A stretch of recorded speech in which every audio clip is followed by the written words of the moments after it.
شنیدین دریاچه ارومیه خوش شد؟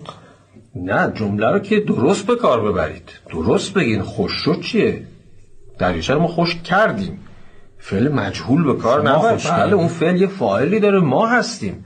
این حاصل کار گروهی یک تیم دلسوز، تلاش‌های شبانه روزی و چندین ساله یک گروه دلسوز بود که بالاخره ما موفق شدیم دریاچه رو خشک بکنیم. وقتی میگه خوش شد، انگار خودش خود به خود خوش شده.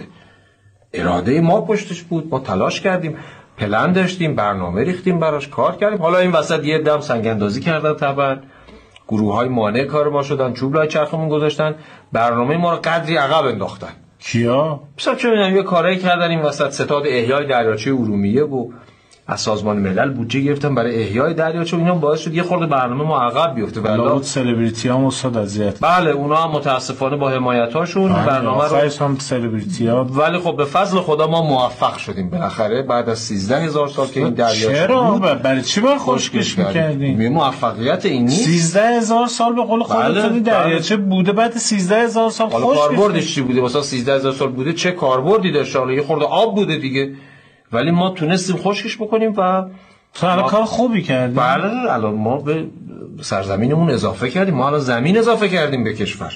این نکته مهمیه. یعنی چیکار کردین دوستان؟ ببینید الان دریاچه خوش شده، زمینه دیگه.